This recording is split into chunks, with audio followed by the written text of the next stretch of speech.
now listening to The Forefront Radio, where we discuss history, the Bible, the history of the Israelites, science, and other matters. Bring it out. The history of the blacks, Hispanics, and Native Americans as it relates to the Bible. Who were you prior to slavery? Who were you prior to colonization? These answers and more can be seen and heard as you listen to The Forefront Radio.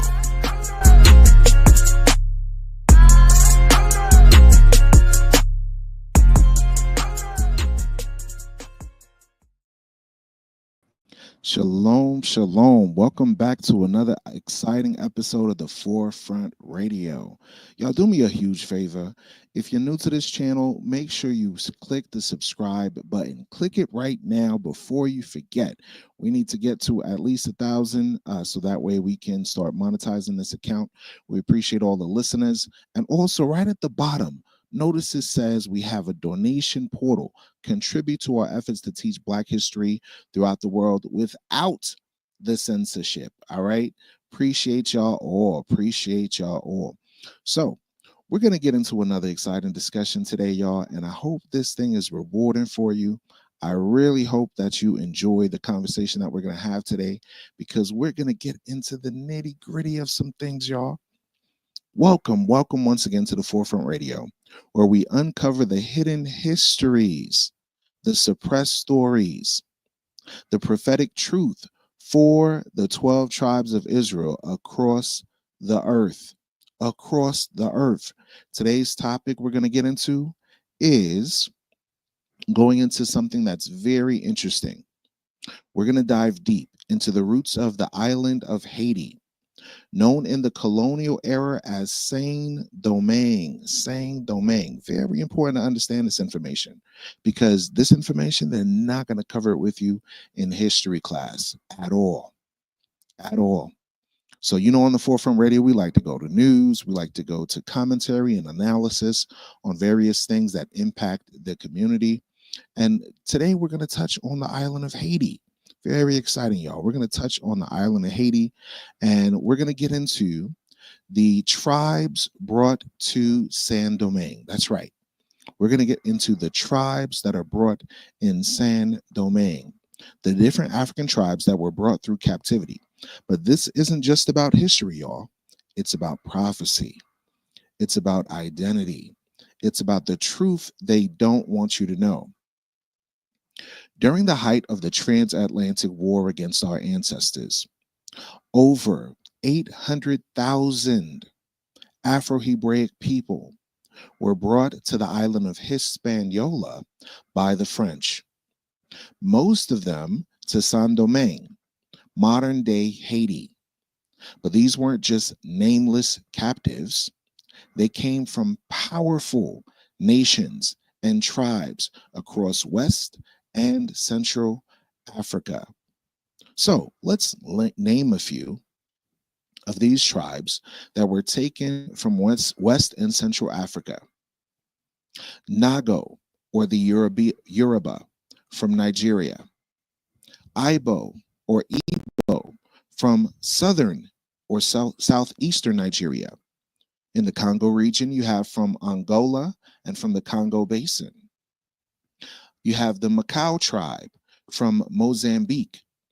You have the Mandinka from Mali and Senegal. You have the Susu from Guinea.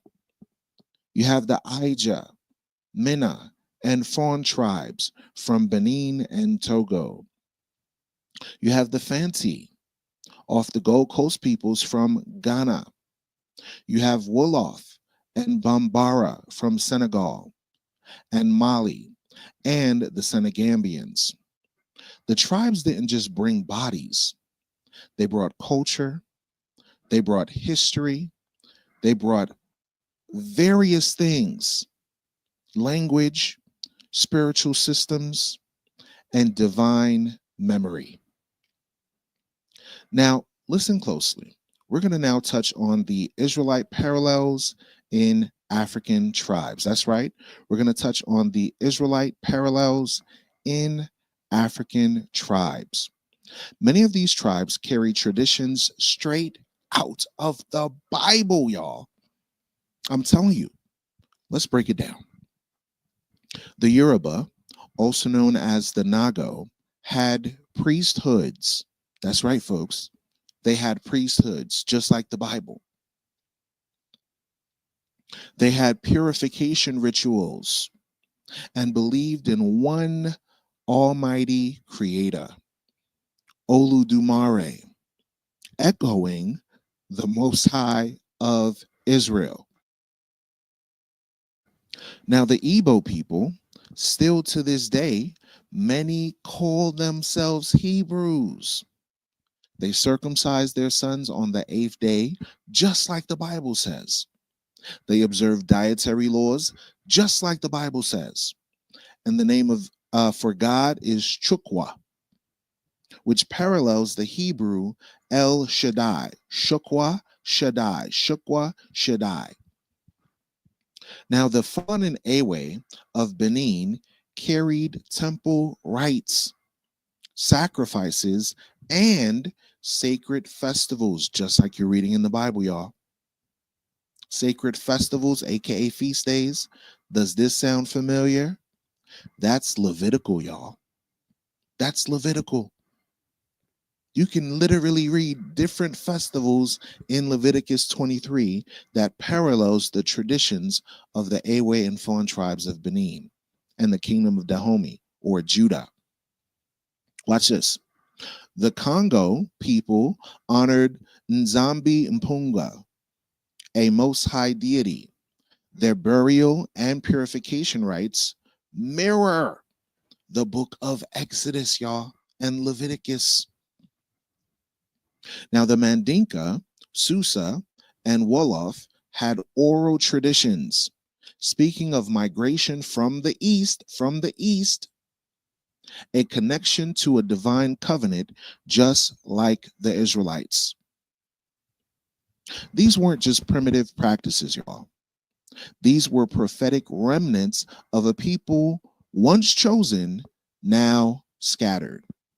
Let's go to the biblical text and let's examine something significant about the Bible.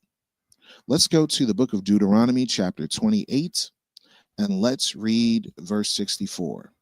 Deuteronomy, chapter 28, let's read verse 64. And it reads, "And the Lord shall scatter thee among all people, from one end of the earth even to the other. And there thou shalt serve other gods, which neither thou nor thy fathers have known, even wood and stone." Now that's how our people got off into idolatry in the island of Haiti. That's how they ended up going into voodoo and Catholicism once they intermingled themselves with other nations. Watch this. Let's go to the book of Deuteronomy, chapter 28, verse 68. It says, "And the Lord shall bring thee into Egypt again with ships,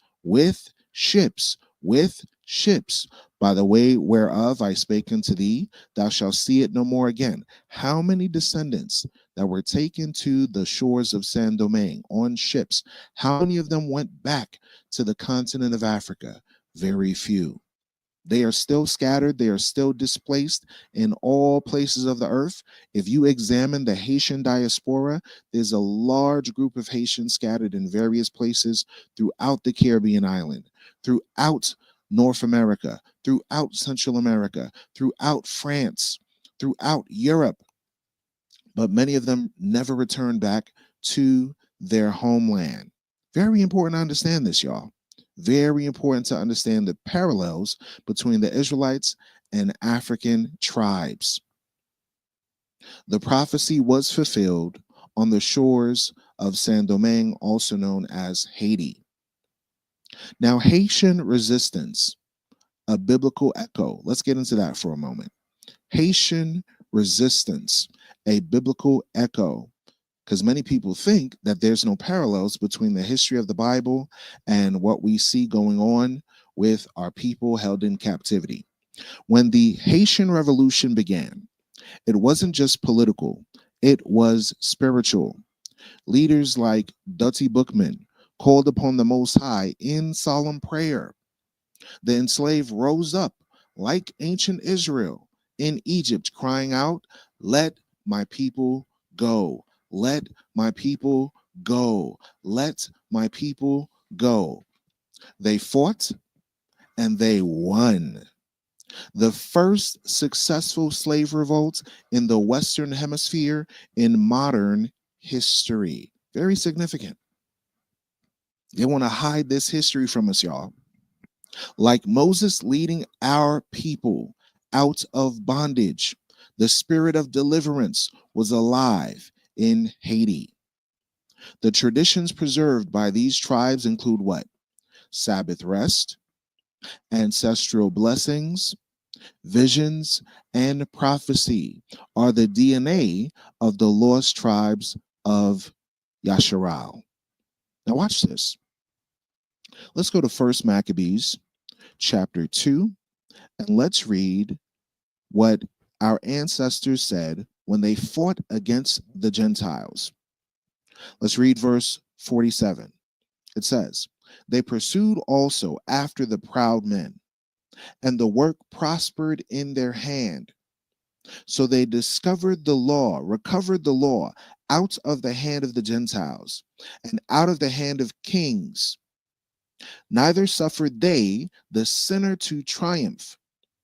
Now, when the time drew near that Mattathias should die, he said unto his sons, Now have pride and rebuke gotten strength, and the time of destruction and wrath and of indignation. Now, therefore, my sons, be ye zealous for the law, and give your lives for the covenant of your fathers." You hear that? So not only were our men thinking this way, our men had a revolutionary spirit, our women also had a revolutionary spirit. They fought and resisted against oppression, saying, "I'd rather be unalive than see my children live as slaves." They burned down the slave ports. They burned down the slave houses all throughout the island of Haiti and fought and dismantled the French, destroyed and annihilated the wicked, just like our ancestors in the book of Maccabees. Watch this. "Call to remembrance what acts our fathers did in their time, so shall we receive great honor and an everlasting name." Very important, y'all, to understand that. Very important, y'all, to understand that. So now, in closing remarks, what does this mean for us today? It means Haiti is not forgotten. It means the people of the Caribbean are not cursed. They are covenant. It means the tribes scattered in slavery are the sons and daughters, the children of Jacob, and their return is prophesied. Jeremiah chapter 31 verse 10 says, "He that scattered Israel will gather him and keep him as a shepherd does his flock." This is the awakening. If you felt the tug on your spirit, that call to seek the truth, you're not crazy, you're chosen. You've been listening to the Forefront Radio, where the truth is restored and lies are exposed. Subscribed on YouTube, follow us on TikTok, Spotify, iHeartRadio, and stay tapped in. Let your voice be heard. Share this with someone who needs to know who they are. Until next time, shalom. May the Most High bless you and keep you and cause his face to shine upon you. And with that, we say shalom, peace to the 12 tribes of Jacob.